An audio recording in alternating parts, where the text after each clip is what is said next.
Shalom saudara-saudara, silakan duduk semuanya. Selamat pagi saudara-saudara yang dikasihi Tuhan.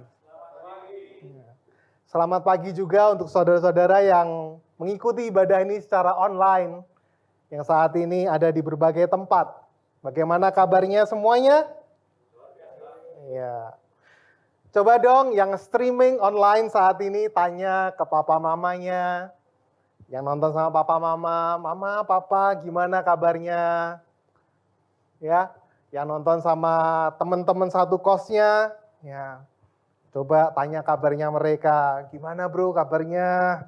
Ya, kalau mereka lagi makan Indomie sekarang suruh berhenti dulu, ini ibadah, oke? Saudara, ibadah online seperti ini sebenarnya awkward sekali untuk saya. Saya berasa aneh. Karena sudah lama sekali sejak syuting terakhir saya Fast and Furious. Ya. Dan sekarang ada corona, jadwal syuting semuanya berhenti. Dan badan saya menggemuk ya. Jadi saya merasa awkward, saya merasa canggung di depan kamera. Tetapi saya percaya firman Tuhan yang menguatkan. Amin. Ya. Saudara, ibadah streaming seperti ini jelas tidak ideal. Karena biasanya kita di hari Minggu bisa berkumpul, memuji Tuhan bersama-sama, saudara-saudara seiman. Kita bisa menyanyi bersama, setelahnya kita bisa makan bersama. Tetapi saat ini kita terpaksa social distancing, menjaga jarak satu sama lain. Tapi kita juga percaya bahwa penyertaan Tuhan tidak terbatas pada gedung gereja. Karena penyertaan Tuhan ada di dalam persekutuan umatnya. Saudara yang online, saya mau tanya, apakah saudara sekarang merasakan khawatir, gelisah? Ya. Coba tanya ke papa mamanya, papa mama tanya ke anaknya, cucu-cucu bisa tanya ke kakek neneknya juga, apa khawatir ya? Saya rasa banyak dari kita merasakan kekhawatiran, saya pun juga. Tetapi di saat seperti ini, ketika kita merasa gelisah sekali, kita terus melekat dengan smartphone kita tidak mau ketinggalan update terkini tentang apa yang terjadi di dunia, apa yang terjadi khususnya di Indonesia dan Jakarta. Kita juga mungkin berpikir-pikir, mungkin orang-orang yang sudah bekerja, menjadi penopang rumah tangga, bisnis seakan tidak bergerak, bunga pinjaman bank jalan terus, apa yang harus dikerjakan? Sampai kapan semua ini akan berakhir? Tetapi bagi anak-anak yang sedang sekarang sekolah atau kuliah, mungkin nggak terlalu berpikir begitu ya. Yang dipikirin mungkin, aduh gabut sekali sekarang. Nggak ngapa-ngapain. Drama serian Korea udah habis. Main game online terus bosen. Mau pergi ke mall, kok juga ngeri. Jangan ya teman-teman, jangan ya. Please keep the social distancing. Saudara, di saat social distancing ini Tuhan memanggil kita untuk melakukan spiritual embracing.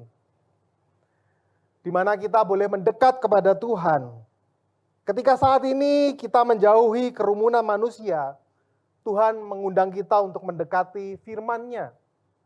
Mari saudara kita membuka bagian firman Tuhan di dalam Ibrani, di dalam surat Ibrani pasal 12, surat Ibrani pasal 12 ayat 25 sampai 29. Surat Ibrani pasal 12 ayat 25 sampai 29. Dan saya mengundang saudara-saudara semuanya untuk berdiri,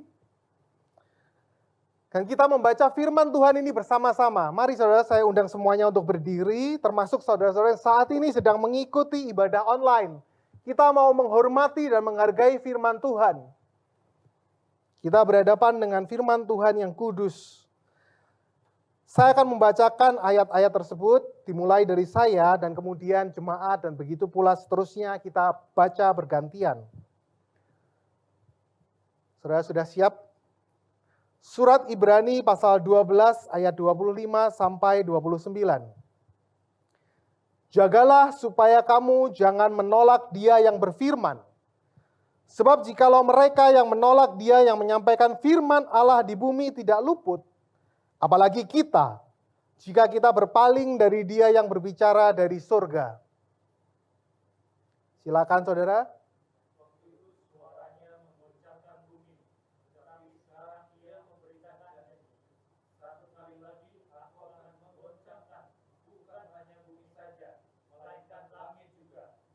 Ungkapan satu kali lagi menunjuk kepada perubahan pada apa yang dapat digoncangkan. Karena ia dijadikan supaya tinggal tetap apa yang tidak tergoncangkan. Silakan.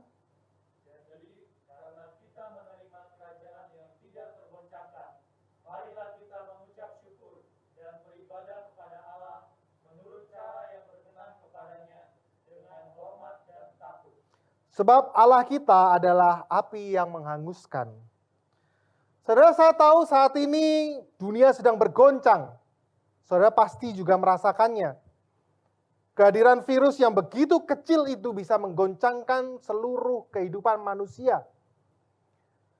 Sektor kesehatan, sektor perekonomian, sektor keamanan, semuanya mengalami goncangan, saudara. Saudara, saya teringat dengan sebuah jokes tentang virus corona sebelum ini. Banyak orang yang berkata bahwa virus corona nggak bisa masuk ke Indonesia karena susah urus izinnya. Saudara masih ingat? Ya. Saudara, sekarang izin itu sudah keluar, saudara. Virus corona itu telah masuk dengan senyap, merayap dengan cepat di Indonesia, khususnya di Jakarta. Siapa yang memberikan izinnya, saudara? Siapa yang keluarin surat izinnya? Jelas Tuhan yang berdaulat atas segala ciptaan. Saudara, kalau demikian, apa yang seharusnya kita pikirkan? Lebih tepat lagi kita mesti bertanya, apa yang Tuhan hendak sampaikan kepada kita?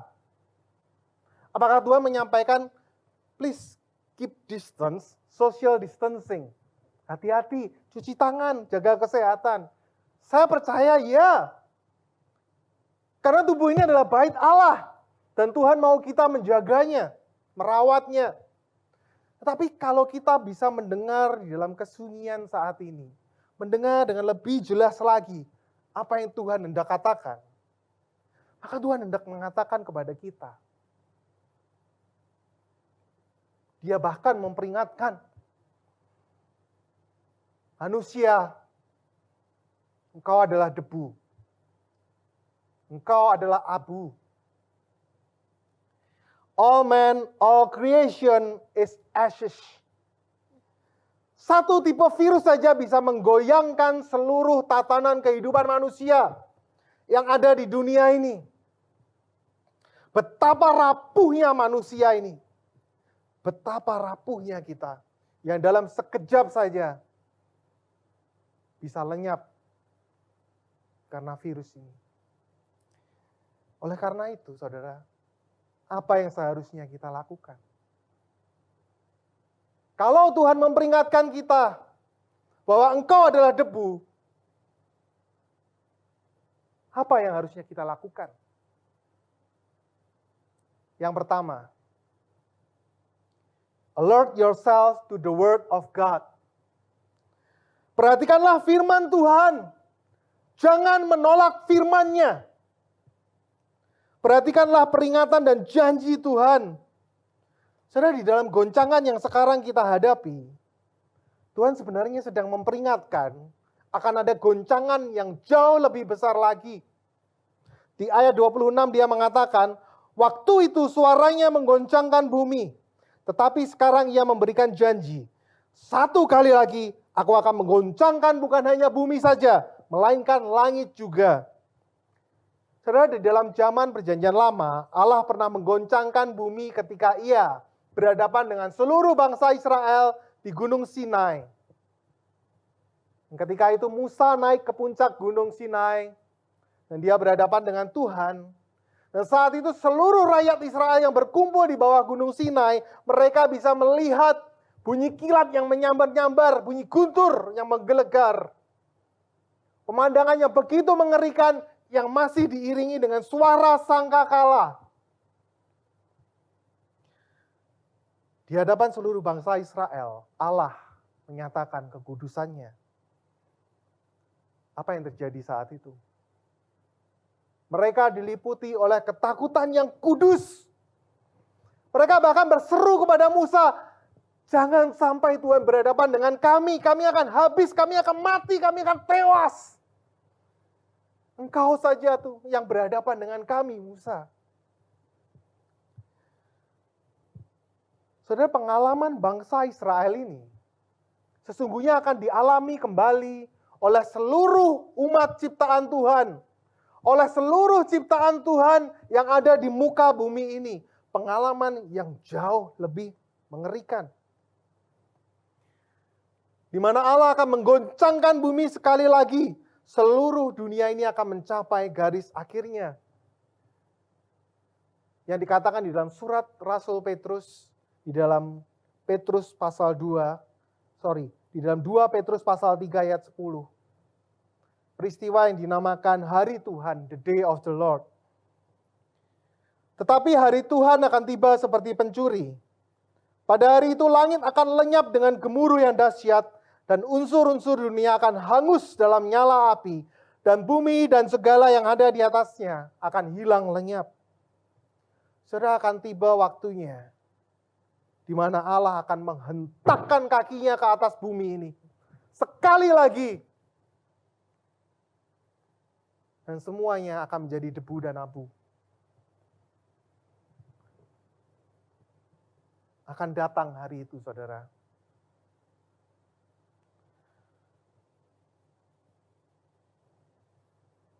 Ketika Allah menghentakkan kakinya ke atas muka bumi ini, sekali lagi, dan terakhir kalinya, efek kehancurannya akan melebihi gabungan seluruh tsunami, seluruh letusan gunung berapi, seluruh pandemi di dalam sepanjang sejarah kehidupan manusia.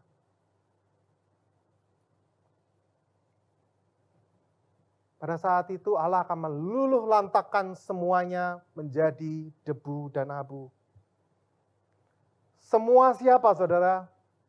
Semuanya yang menolak Dia.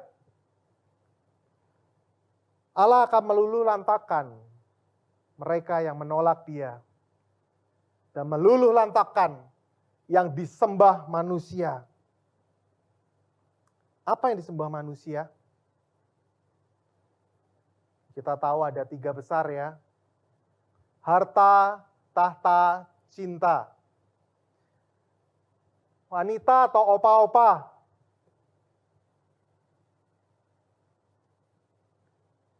Your cash will become ash. Semua duitmu akan menjadi abu. Segala tahta manusia akan sia-sia. Segala cinta asmara yang membara-bara itu akan sirna, saudara. Allah akan datang menyucikan bumi ini. Dan sesungguhnya Allah belum selesai saat ini, saudara. Karena Ia berjanji Dia akan datang sekali lagi. Kedatangan yang pertama di dalam sosok bayi. Kedatangan yang kedua bukan lagi, saudara. Dia akan datang sebagai raja. Dan hari itu akan datang seperti pencuri. Karena banyak manusia akan keasikan di dalam kenikmatan dosa mereka. Mereka nggak tahu, mereka nggak peduli. Mereka sibuk dengan segala apapun kecuali Tuhan. Siapa manusia itu? Saya khawatir, termasuk banyak orang-orang Kristen. Orang-orang yang mengaku dirinya percaya kepada Tuhan. tetapi sesungguhnya tidak benar-benar percaya. Saudara, hari-hari ini menjelang kedatangannya, Tuhan sudah mulai mengulurkan jarinya, menggoyangkan bumi ini. Segala bencana, gempa bumi, tsunami, pandemi yang kita hadapi datang silih berganti. Saudara perhatikan dan saudara boleh cek betapa dekatnya interval bencana-bencana yang terjadi. Bukan hanya di Indonesia, tapi di seluruh dunia, saudara. Tsunami di Thailand, tsunami di Aceh, gempa di berbagai penjuru dunia termasuk di Palu dan di Banten yang baru kemarin kita rasakan di Jakarta. Dan saya merasakannya ketika saya jalan-jalan di Central Park Mall. Mall itu bergoyang, lampu-lampu bergoyang, semua orang keluar berteriakan. Dan saat ini kita menghadapi pandemi corona dari China yang menjarah jiwa-jiwa dari segala bangsa. Saudara, jika kita melihat ini hanya sebagai fenomena alam, saya pikir kita perlu mengganti lensa mata kita, saudara, dengan lensa mata rohani. Karena jelas ini bukan saja tentang fenomena alam. Ini bukan saja fenomena yang terjadi di dalam kehidupan mikrobiologi.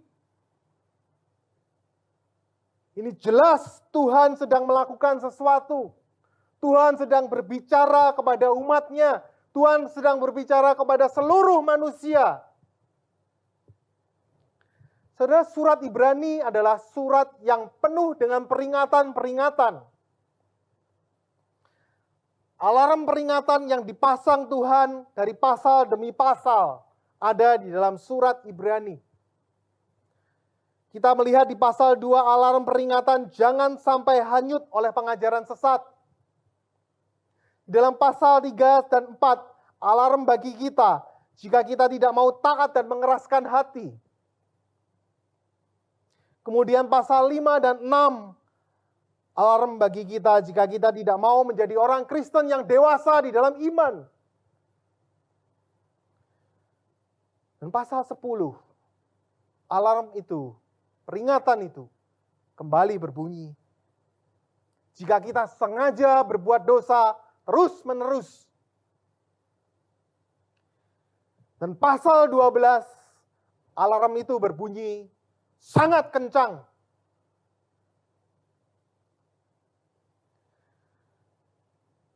Kenapa?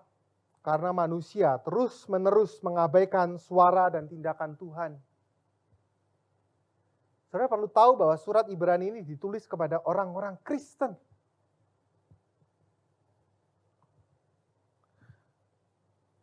Alarm ini berbunyi sayup-sayup di pasal 2. Dan berbunyi semakin kencang di pasal 12. Orang-orang Kristen yang awalnya ceroboh terhadap keselamatan yang mereka miliki. Kemudian mereka menjadi cuek terhadap kehidupan kerohanian mereka. Mereka kemudian menjadi malas sekali. Nggak mau menjadi orang Kristen yang dewasa. Dan akhirnya mereka menjadi nyaman mengabaikan suara dan tindakan Tuhan di dalam kehidupan mereka. Saya perhatikan dari kecerobohan menuju kepada kemalasan. Dan dari kemalasan kepada pemberontakan. Dan saudara tahu ujungnya, kebinasaan.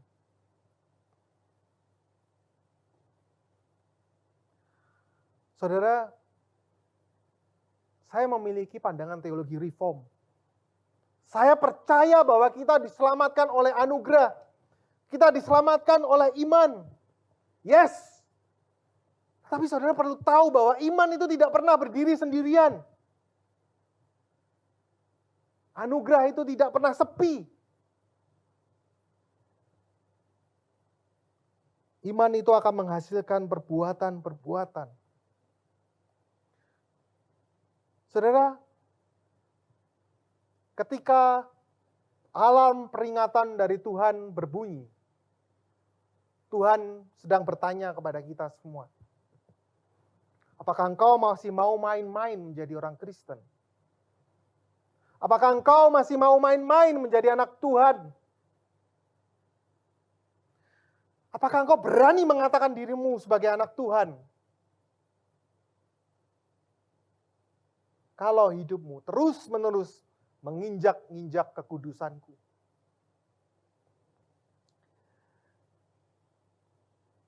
Oleh karena itu ya, saudara-saudara, perhatikanlah firman Tuhan.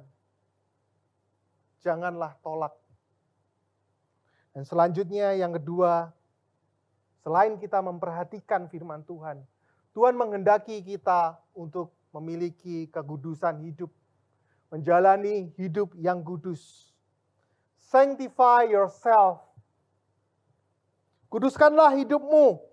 Firman Tuhan berseru kepada kita di ayat 28 dan 29. Marilah kita mengucap syukur dan beribadah kepada Allah menurut cara yang berkenan kepadanya. Dengan hormat dan takut, sebab Allah kita adalah api yang menghanguskan. Saudara, jika goncangan Allah di Gunung Sinai, di satu lokasi geografis tertentu itu, membuat seluruh bangsa Israel ketakutan. Betapa harusnya kita juga memiliki ketakutan yang lebih kudus lagi ketika Tuhan hari ini menggoncangkan dunia. Dan Dia berfirman satu kali lagi, aku akan menggoncangkan bukan hanya bumi tetapi langit juga. Yohanes Pembaptis mengatakan di dalam Injil Lukas, alat penampi sudah di tangannya untuk membersihkan tempat pengirikannya dan untuk mengumpulkan gandumnya ke dalam lumbungnya. Tetapi debu jerami itu akan dibakarnya dalam nyala api yang tidak terpadamkan. Saudara, saat ini Allah sedang menyemprot disinfektan ke seluruh bumi. Dia bukan membersihkan virus corona, tetapi Dia sedang membersihkan virus dosa yang dihadapi oleh manusia. Dan Allah sedang berseru kepada dunia saat ini. Bertobatlah kalau engkau tidak mau binasa. Bertobatlah kalau engkau tidak mau mati sia-sia. Beribadahlah dengan hormat dan takut kepada Allah, karena Dia api yang menghanguskan. Allah mau kita membasuh bukan saja tangan kita, tetapi hati kita, agar kita boleh memiliki hidup yang kudus.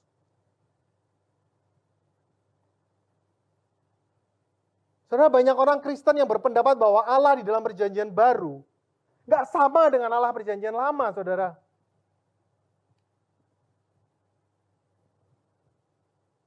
Allah di dalam perjanjian lama dan Allah di dalam perjanjian baru adalah Allah yang sama. Perbedaannya adalah di dalam perjanjian lama, kita belum melihat dengan jelas seperti apa wajah Allah itu. Tetapi saat ini, ketika kita hidup di dalam zaman perjanjian baru, kita melihat Allah di dalam wajah yang sesungguhnya, yaitu wajah Yesus Kristus yang kudus, Anak domba Allah, anak tunggal Allah yang menebus dosa manusia. Ketika kita percaya kepadanya, kepada anak tunggal Allah itu, maka kita yang percaya tidak akan binasa. Dan kita yang percaya dipanggilnya untuk hidup di dalam kekudusan. Iman percaya itu akan nampak di dalam perbuatan-perbuatan kekudusan hidup kita, saudara. Beranikah engkau mengatakan, aku orang Kristen, ketika engkau terus-menerus berkubang di dalam lumpur dosa? Dan engkau mengatakan, aku pasti masuk surga. Tuhan Yesus tidak pernah mengatakan demikian. Dia mengatakan dengan jelas, barang siapa mau mengikut aku, sangkal dirimu, pikul salibmu. Panggilan Tuhan kepada kita adalah panggilan untuk masuk di dalam hidup yang kudus. Hidup yang terus-menerus dikuduskan. Saudara akan begitu terkejut ketika melihat di dalam perkataan-perkataan Tuhan Yesus, betapa sering dia berbicara tentang kebinasaan atau tentang neraka, jauh melebihi banyak tokoh-tokoh di dalam Alkitab. Bahkan Tuhan Yesus berkata-kata tentang neraka, tentang kebinasaan, lebih banyak daripada dia bercerita tentang surga, saudara. Mengapa? Karena dia tidak mau umat kepunyaannya, domba kesayangannya, berada di dalam kesesatan dunia. Mereka menjalani hidup yang sia-sia.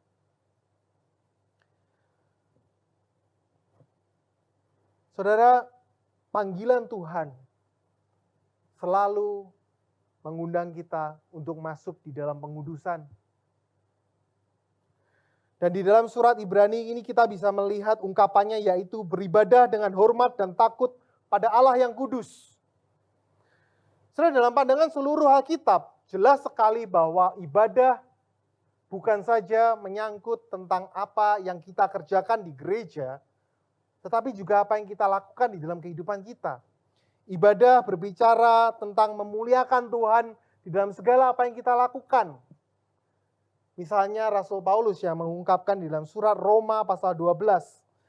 Dia menyatakan ibadah yang sejati itu mempersembahkan tubuh sebagai persembahan yang hidup. Itu adalah persembahan yang hidup, persembahan yang kudus, dan yang berkenan kepada Allah. Saudara, ibadah memang berbicara tentang apa yang kita lakukan di gereja. Bahkan juga apa yang kau lakukan saat ini ketika engkau menyaksikan ibadah online. Apakah engkau sungguh-sungguh ataukah engkau main-main bersama Tuhan? Saudara mungkin menggerutu. Apa sih yang diomongin pengkhotbah ini? Hidup kudus, hidup kudus. Nggak update, bosenin. Saudara, panggilan kita mengikut Tuhan selalu disertai panggilan untuk menjadi orang yang dikuduskan. Ketika engkau mengikuti ibadah di gereja, kemudian musik dan sound mungkin kurang berkenan, apakah engkau kemudian melipat tanganmu, engkau menolak memuji Tuhan, engkau bertepuk tangan dengan setengah hati, dan engkau menggerutu di dalam dirimu? Ini gereja kok nggak mau invest di sound yang mahal ya? Harusnya kayak gereja sebelah dong.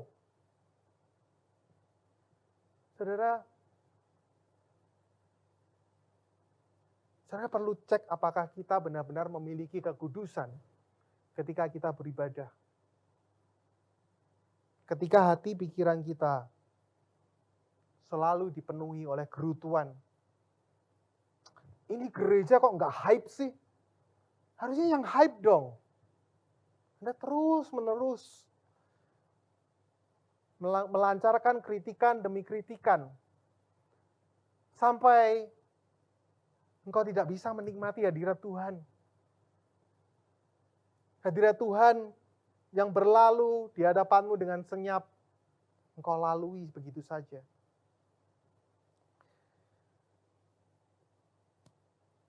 Atau ketika engkau masuk ke gereja, dan kemudian engkau bersalaman dengan usher, hari ini begini salamannya. Atau engkau bersalaman dengan pendeta dan lupa melihat wajahmu. Dan lupa tersenyum dan berkata kepadamu, selamat beribadah Tuhan besar. Dan kau marah. Engkau kecewa. Kenapa gua nggak dilihat ya? Nggak tahu siapa saya. Siapa kamu? Kamu debu. Kamu debu. Bertobatlah saudara, kuduskan hidupmu ketika engkau beribadah. Jangan hidup seperti manusia yang lama. Hidup yang dikuasai oleh keegoisan. Hidup yang dikuasai oleh kesombongan. Hidup yang menolak untuk dikoreksi firman Tuhan.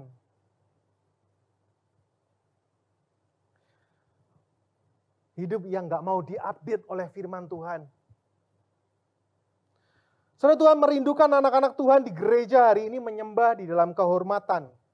Hormat dan takut yang kudus. Sehingga ketika orang percaya belum masuk, mereka berada di ambang pintu gereja, mereka bisa merasakan di dalam sana ada sesuatu. Dan ketika mereka masuk, mereka mendapati orang-orang kudus yang bernyanyi bersama ribuan malaikat dengan menggelegar. Bukan karena sound yang mahal, tetapi karena hati mereka diliputi oleh kuasa Roh Kudus. Hati mereka dikuduskan oleh Tuhan.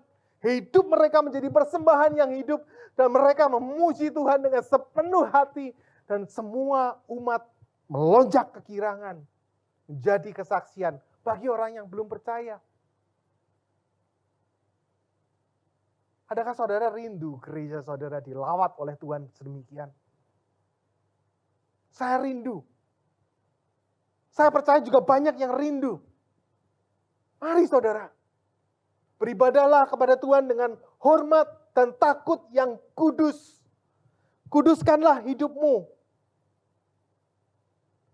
Sehingga ketika engkau menyembah Tuhan, baunya itu begitu harum. Seperti dupa yang naik ke sorga. Saudara, jangan-jangan hari ini Tuhan sedang melockdown gereja-gereja di dunia. Karena dia muak dengan bau kejijikan yang ada pada umatnya.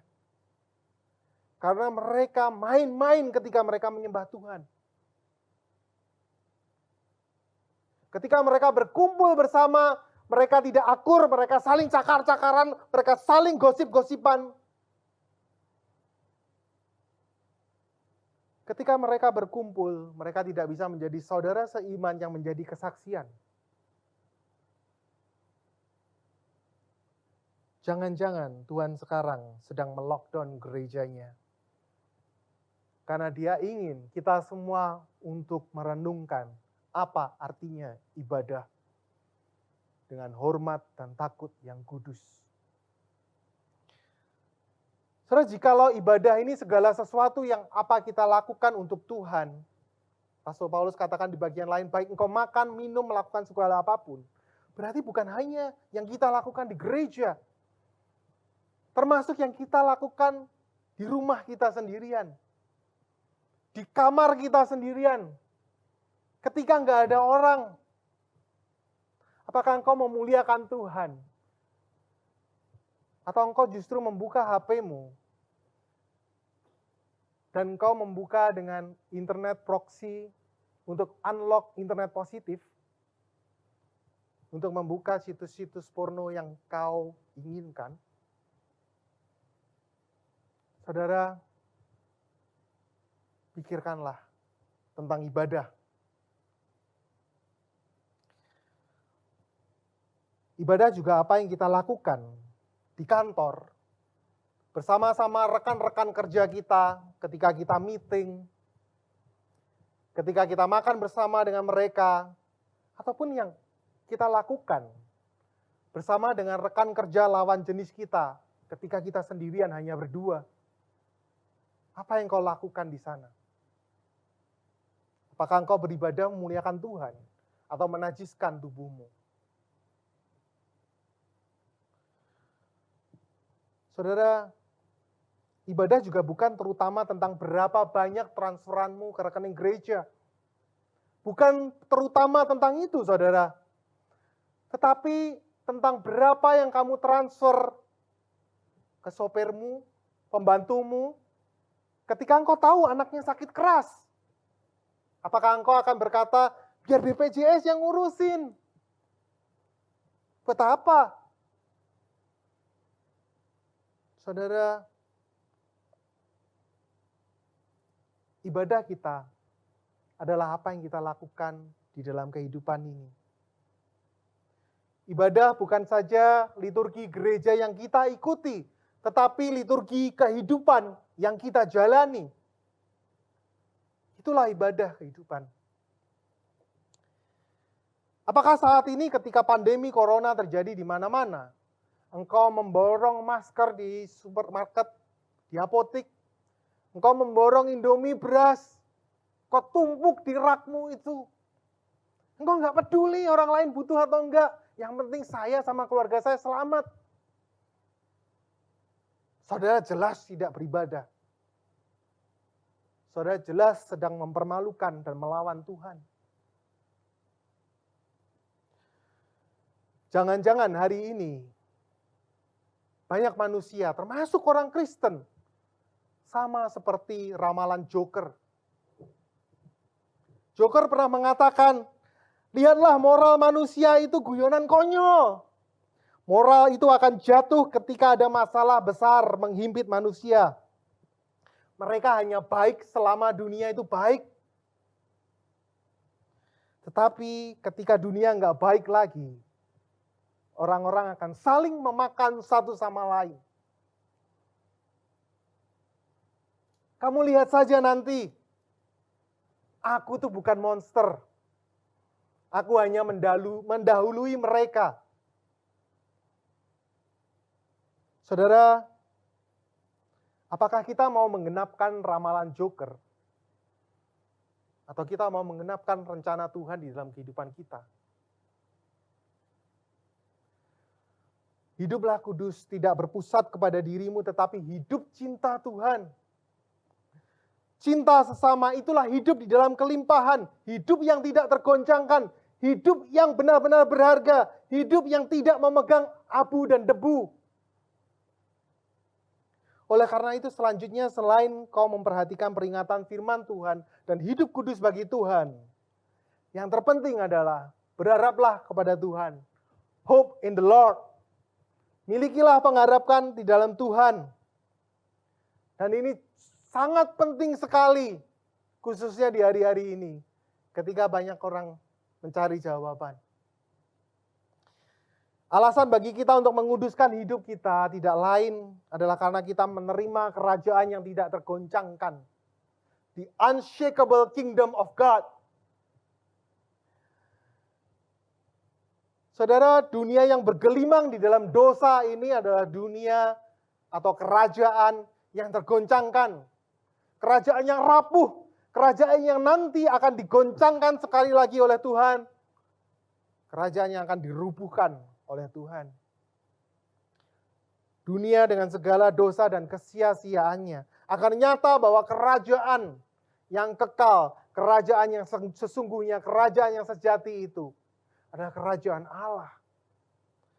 Suatu saat semua orang akan menyadari bahwa pemimpin terbesar bangsa ini bukan China dengan kekuatan dagangnya, bukan Amerika dengan kekuatan militernya, tetapi Tuhan Allah yang memiliki segala ciptaan. Yang dengan satu hembusan nafasnya saja, semua ciptaannya bisa binasa. Dan dengan satu hembusan nafas pula, dia bisa membangkitkan seluruh umatnya yang percaya kepadanya.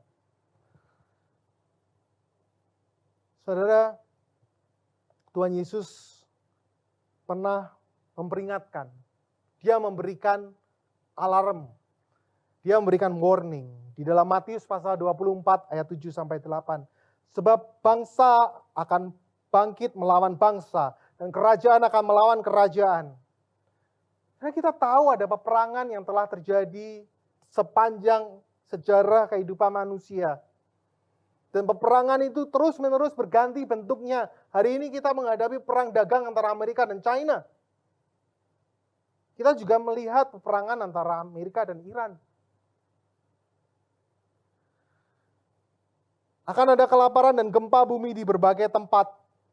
Akan tetapi semuanya itu barulah permulaan penderitaan menjelang zaman baru. Kata penderitaan ini di dalam bahasa aslinya memiliki gambaran seperti wanita yang sakit bersalin. Wanita yang di dalam penderitaannya, dia mulai sakit, dia mulai tahu bayinya akan segera lahir. Dan Tuhan sedang memperingatkan kita semua, akan ada ciptaan baru yang datang. Itu sebabnya kita merasakan kesakitan demi kesakitan, bukaan demi bukaan, seperti yang dialami seorang wanita yang sakit bersalin. Bukaan demi bukaan yang membuat wanita itu semakin menjerit. Semakin hari semakin kencang ceritanya. Tetapi ketika bayi itu lahir, anak itu lahir, dia segera mendekapnya. Dan seluruh keluarganya akan tertawa penuh sukacita. Saudara, saat ini seluruh ciptaan termasuk anak Tuhan sedang menderita sakit bersalin. Surat Roma mengatakan, sebab kita tahu bahwa sampai sekarang segala makhluk sama-sama mengeluh dan sama-sama merasa sakit bersalin. Itulah yang kita alami saat ini, saudara. Sakit bersalin di dunia yang rapuh dan mudah tergoncang. Sakit penderitaan yang semakin memuncak. Bukaan demi bukaan. Kita mengalami penderitaan yang terjadi semakin hari, semakin tidak tertahankan. Untuk apa, saudara? Untuk memurnikan, menyucikan umatnya.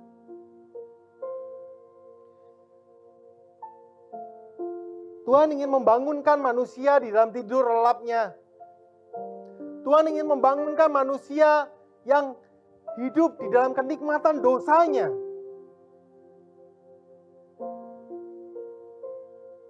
Bangun! Bangun kalau engkau tidak mau binasa.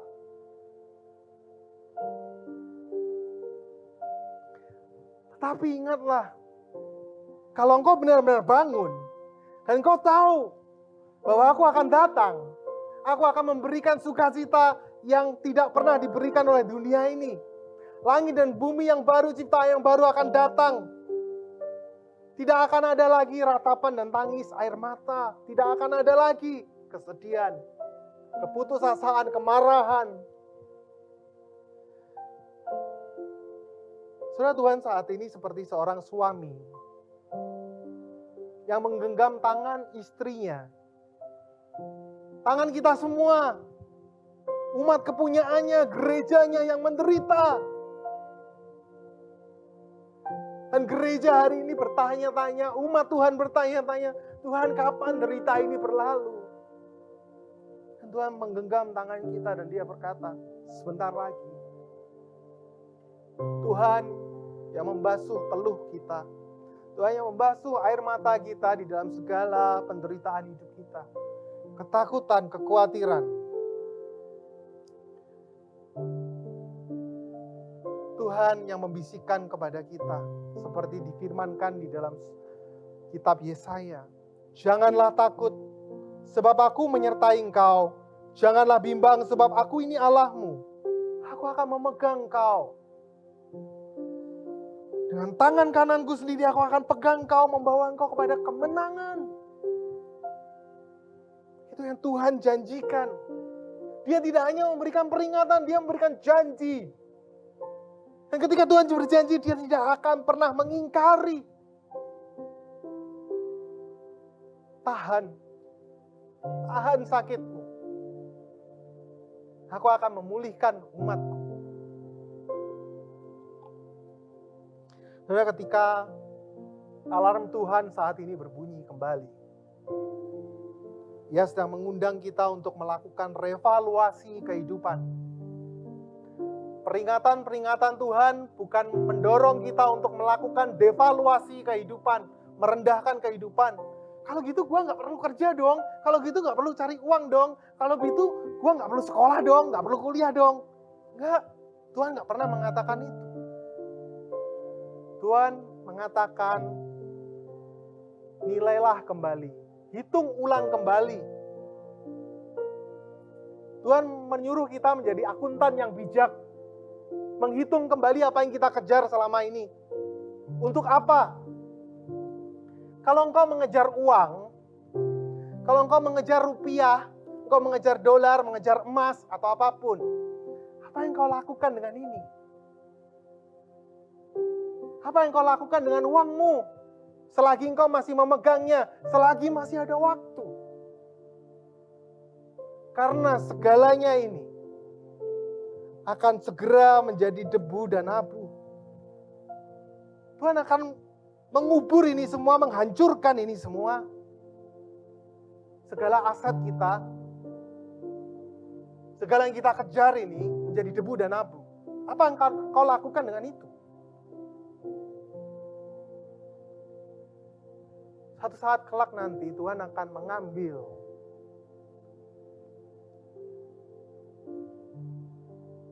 orang-orang yang paling kita cintai. Ini foto keluarga saya.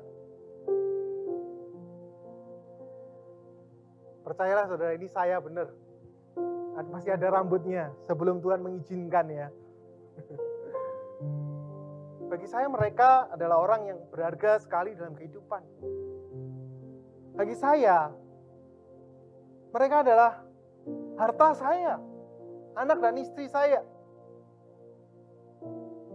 Saya mungkin rela kehilangan seluruh tabungan saya, seluruh aset yang mungkin memang tidak seberapa, daripada saya kehilangan istri dan anak saya. Karena mereka adalah orang yang benar-benar saya cintai dan hargai. Tapi saya harus sadar bahwa mereka pun adalah debu dan abu. Mereka pun satu saat akan hilang dari hadapan saya. Apa yang saya lakukan? Apa yang kau lakukan dengan uangmu, dengan keluargamu, dengan kesehatanmu, dengan kepintaranmu, selagi masih ada waktu?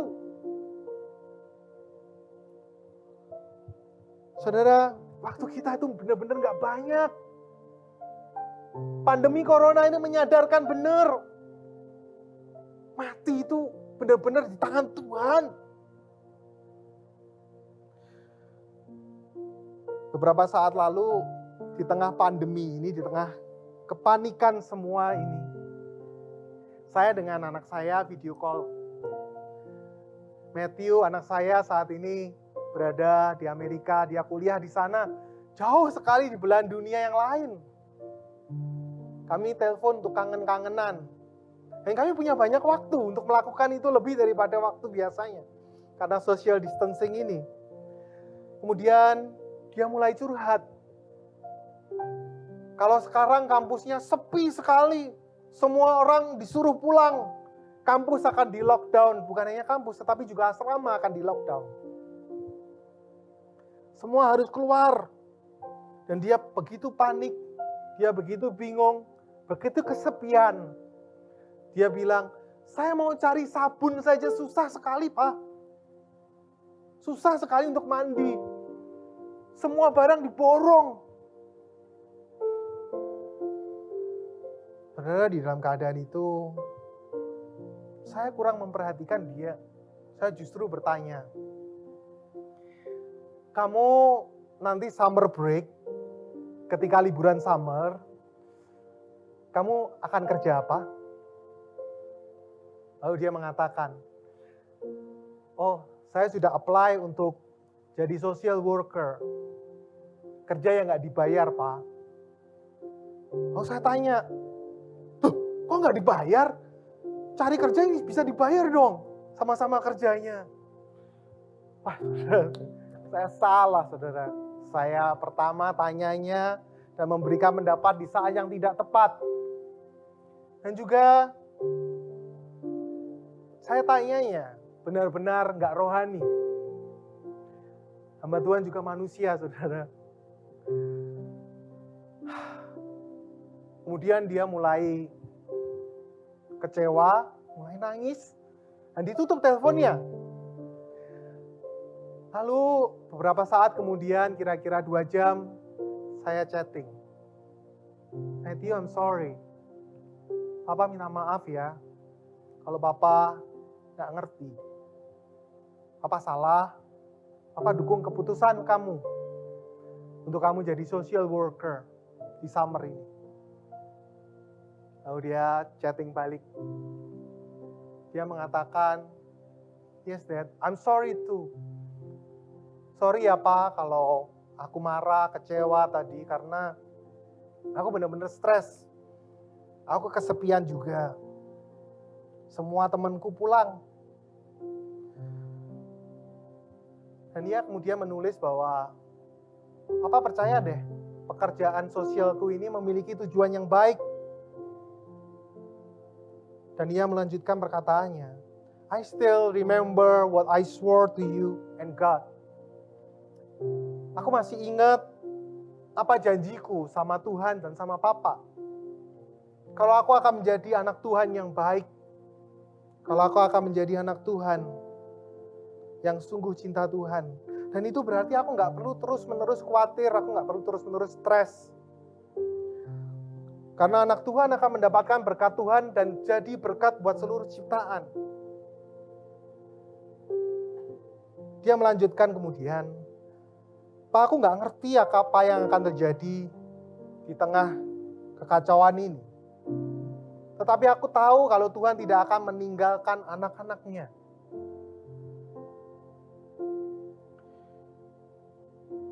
Kemudian dia meminta untuk capture foto. Ini fotonya. Saudara, Tuhan benar-benar menyertai pergumulan Matthew, pergumulan anaknya. Dia memiliki teman yang baik, itu 2 temannya, teman main teater. Namanya Cam and Ashley. Cam yang pakai jas biru, Ashley yang perempuan. Cam yang baru dikenalnya beberapa bulan ini mengatakan kepada Matthew, why don't you come join with me? Let's go to my house. Cam mengundang Matthew yang baru beberapa bulan dikenalnya untuk tinggal selama spring break. Di saat dia kesepian. Dan saya melihat ini benar-benar kebaikan Tuhan. Dan saya dan istri berdoa, mengucap syukur kepada Tuhan, karena kami tahu Matthew gak bisa hidup sendirian. Dia membutuhkan asisten orang-orang yang bisa ada di sekelilingnya, untuk membantu apa yang dia perlu. Dia tidak bisa hidup mandiri total, sekalipun dia memiliki banyak kelebihan. Saudara, saya percaya bahwa Tuhan juga akan menyediakan pertolongan. Tuhan akan menyediakan berkat untuk kita. Ketika kita terus percaya mengandalkan Dia. Percayalah, milikilah pengharapan di dalam Tuhan, saudara. Di tengah segala situasi ini, di tengah segala pandemi ini. Ingat, Tuhan yang berdaulat mengendalikan segala ciptaannya. Saat ini adalah saat yang tepat untuk menghargai kembali apa yang Tuhan beri. Anugerah Tuhan yang selama ini kita anggap murah. Mari kita hargai kembali kesehatan kita, keluarga kita, orang-orang yang ada di sekitar kita, teman-teman kita. Di momen social distancing ini, mari kita merapat ke Tuhan.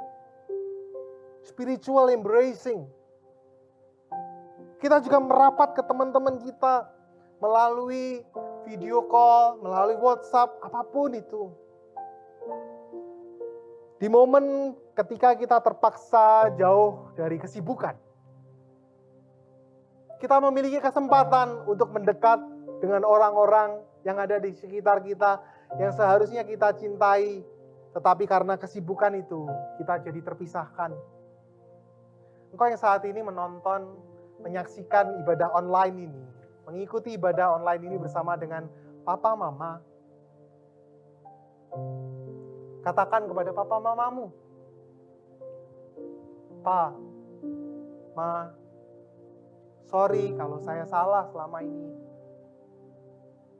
I love you, Daddy. I love you, Mami. Katakan, yuk. Engkau masih punya waktu itu. Orang tua yang sekarang sedang bersama dengan anak-anaknya, rangkul mereka. Bilang, orang tua nggak apa-apa lo minta maaf. Orang tua juga bisa salah. Bilang, papa minta maaf, mama minta maaf. Cium anak-anakmu. Katakan I love you.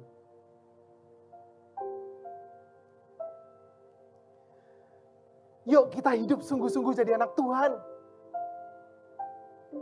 Teman-teman yang sama dengan teman-teman kosnya sekarang, yang nonton ibadah online ini, sama teman-teman konselnya, bilang dong satu sama lain. Bilang, I love you man. Brother forever.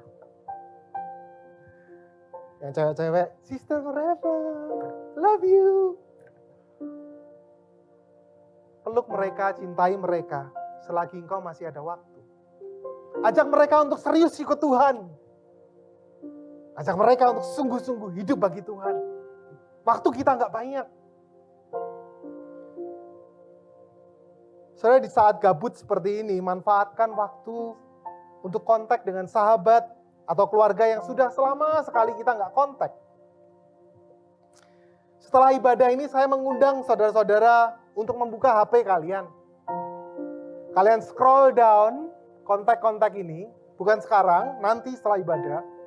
Scroll down kontak-kontak kalian, lihat 1 atau 2 orang yang dulu jadi sahabatmu. Yang sekarang terpisah entah karena waktu, entah karena jarak, entah karena kesibukan, atau juga mungkin karena kepahitan. Kontak mereka. Tanya kabarnya, gimana sekarang? Apakah kamu takut? Saya juga takut, bla bla bla. Ngomong dong. Berbagilah kepada mereka. Mungkin kepada keluargamu juga. Yang lama tidak engkau tegur sapa. Saudara, mari gunakan waktu social distancing ini untuk spiritual embracing. Kita benar-benar mau cinta Tuhan. Kita cinta sesama. Ingatlah saudara bahwa kita ini debu. Kita ini debu dan abu. Ingatlah penciptamu, ingatlah pemilik hidupmu. Alert yourself to the word of God, sanctify your life, hope in the Lord. Perhatikan firman-Nya, hiduplah kudus, bertobatlah dari segala dosamu. Tinggalkan itu. Milikilah pengharapan di dalam Tuhan yang tidak akan pernah mengecewakanmu. Tuhan yang tidak akan pernah meninggalkanmu. Tuhan yang akan selalu menggendongmu. Kenapa saudara? Kenapa engkau harus melakukan itu? Karena engkau telah menerima kerajaan yang tak tergoncangkan. Engkau telah dan akan menerima kerajaan yang tidak tergoncangkan itu. Saat ini dunia berada di dalam debu dan abu. Segala sesuatu sia-sia. Tetapi saudara ingat, di balik kerajaan yang tidak tergoncangkan itu, di balik segala kekacauan itu, ada kerajaan Allah yang tersembunyi. Kerajaan Allah yang begitu berharga, yang saat ini terkubur, yang saat ini hanya dicari oleh beberapa orang yang benar-benar menghargainya. Kerajaan Allah yang sungguh-sungguh berharga, di mana nanti kita akan menerima cawan perjamuan ini bersama dengan Allah. Kita akan makan perjamuan bersama dengan anak domba Allah, bersama seluruh keluarga Allah di dalam kerajaan Allah yang tidak tergoncangkan. Kita akan mengangkat cawan ini. Kita akan mukbang bersama Tuhan, bersama keluarga Allah. Kita akan angkat cawan ini. Kita akan bilang, Kanpe, tos. Terima kasih Tuhan, kami mengucap syukur karena Tuhan tidak pernah meninggalkan kami. Di waktu kami sehat, di waktu kami sakit, sewaktu kami hidup maupun mati. Tuhan tidak pernah meninggalkan kami. Saudara, kalau saat ini engkau sehat, tetap jaga kesehatanmu. Jangan sampai engkau terkena virus itu. Tapi kalau engkau saat ini mungkin terkena virus itu, kita nggak tahu, saudara. Kita nggak tahu. Tapi jika mungkin kau terkena virus itu saat ini, engkau berserulah kepada Tuhan. Hidup bagiku adalah Kristus. Tuhan akan terus menopangmu. Tetapi jika Tuhan mengizinkan tubuhmu semakin lemah dan kau tidak berdaya melawannya, katakan kepada Tuhan, mati adalah keuntungan. Karena aku telah menerima kerajaan yang tidak tergoncangkan.